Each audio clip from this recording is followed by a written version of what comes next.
has is it comes with what they call the bonnet.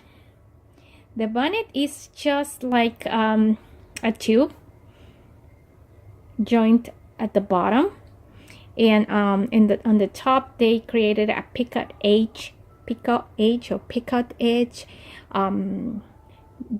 that is a little bit pointy and has eyelets, and the eyelets are here, and they pulled the yarn of the eyelets up so they could create like little loops that you can hang on the machines. So this is pretty handy. I love it. It's like a custom, if you're used to knitting machines, it's like a cast on comb. I have several flatbed machines, and these accomplish the same results. So let me zoom in and let me show you how this works.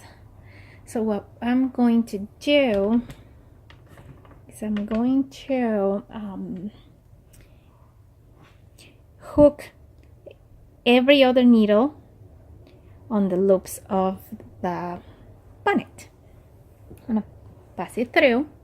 I like to have my what would you call it, my yarn guide close to the mast, so the yarn is more accessible. So if you notice where I crank machine, the needles go up and down, so these were down. So we're gonna hook all the ones up first. We're gonna thread our waste yarn. You always use waste yarn, and then we will hook the rest, and I'll show you how pretty quickly. Let's do this. So every other needle,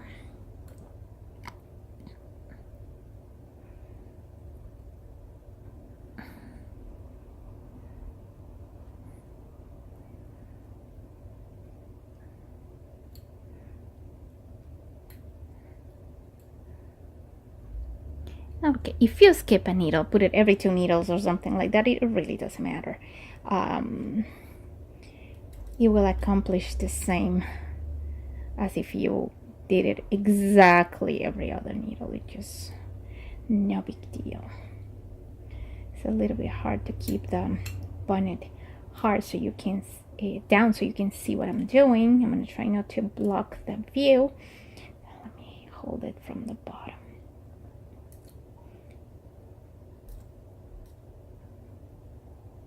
Make sure your latches are open. I'm trying to do this slow so you can see. I try to get as far as I can. Put that one up. That one's not cooperating. Let me see if I can hook this one. And that's as far as I can go so far. Now I'm gonna thread my yarn. All right, so you can see there's a crack here in this hole. Then there's a hook. There's another crack here that has another hole, another eyelet there, and this wire that holds the yarn down, and then another hole with a crack. So this is what we're gonna do. They provided this for me. I actually love it. Sorry, I don't have a cone winder. I'm sorry, winder, no winder. And in the way it works is these machines are designed to work with cone yarn, and these accomplish the same thing. It's very easy to do, and if you notice, I think it's some type of container. I think it's yogurt or something like that. They open it in the bottom, they stick it to the yarn winder, and they wind the yarn this way. The yarn always has to be used from outside and not from the middle. Like for example here, if you use it from the middle, I tried it and I didn't believe what they say in the manual, and it's true.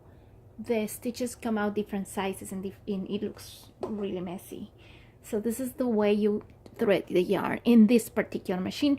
Most machines are the same. They vary a little bit, but your manual should show you how you have to do it. So through the crack, the first hole, then underneath the this hook, I don't know if you can see it, I don't want to block it, behind and across the crack, so it goes through this other hole here, and underneath this wire you can lift it and through this hole. You pull it down, and I like to use, oh, let me put this down so you can see again what I'm, so I like to use this latch tool. It's called latch tool. I don't know if you can see. That came with one of my knitting machines, my flatbed, my brother standard. Is beautiful. That machine is beautiful.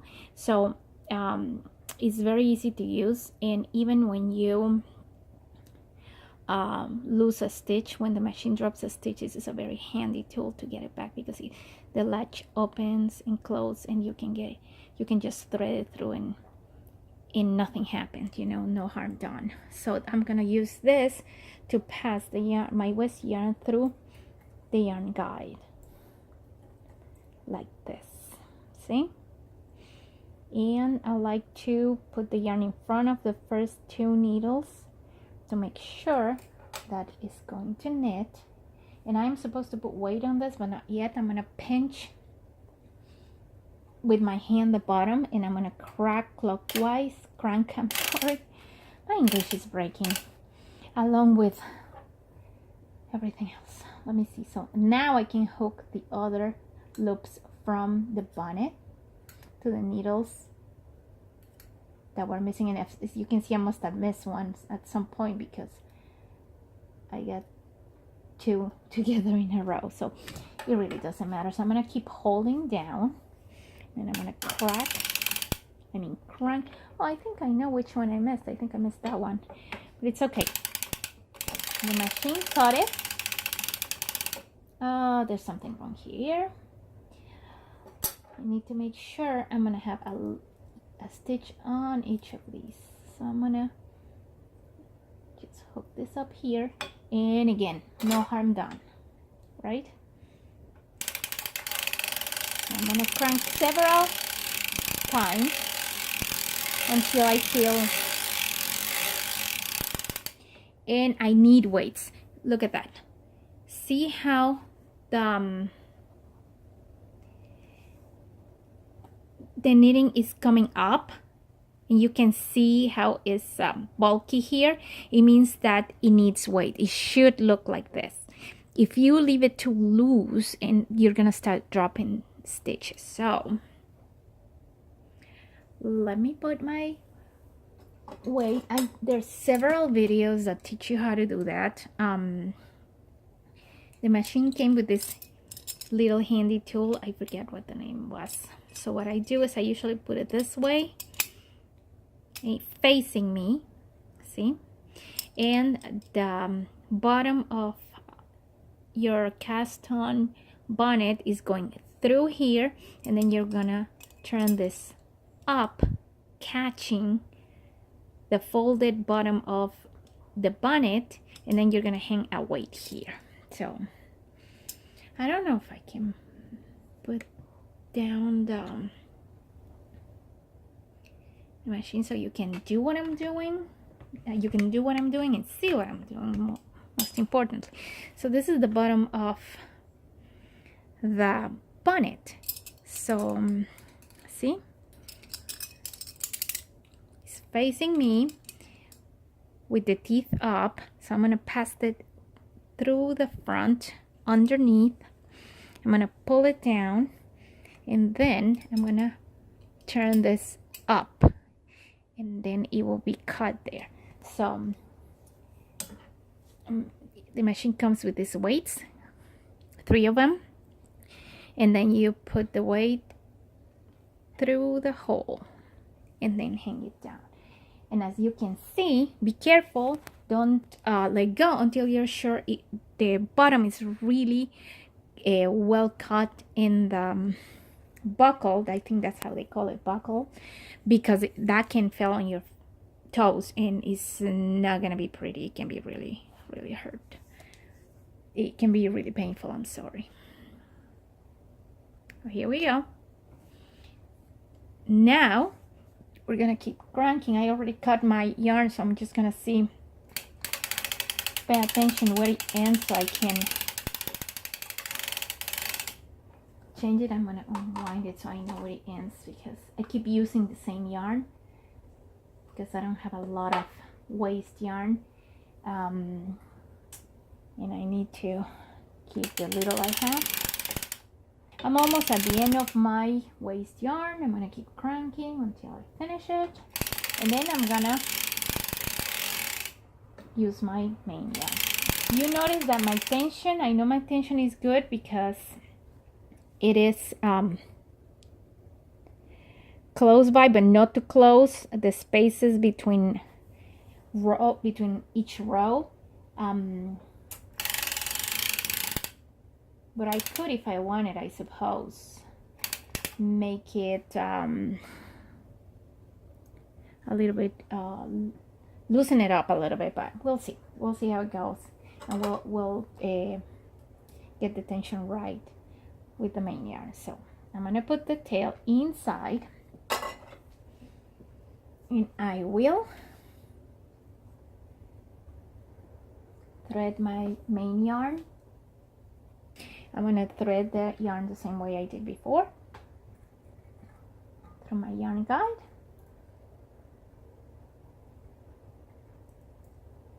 Oh, it's not cooperating. And the way I like to do it is I like to put the yarn in front of at least 2 needles, crisscrossing the yarn, the waste yarn, just because it happened to me. I had dropped the stitches more than once, and it's not fun. So this is the way you do it, and then you're gonna crank slowly until you're sure that you have yarn all the needles. And I'm gonna knit let's say 5 or 10 rows, depending. I'm sorry, this is the cuff. Oh my goodness, yeah, this is the cuff. So depending how long you want your cuff to go, then you crank as many rounds as if you want. If you see, I have a very handy counter here. It came with the machine, and this is the way I'm gonna reset it to have it start counting the rounds. And every time the carriage, I don't know how to call it, go around, it will hit this part here that it would add 1 row every time you go, so you can know exactly how many rows you're using. It is extremely helpful, and I'm really not counting now because I just want to show the issues you can have when you're starting to work for the very first time in this machine.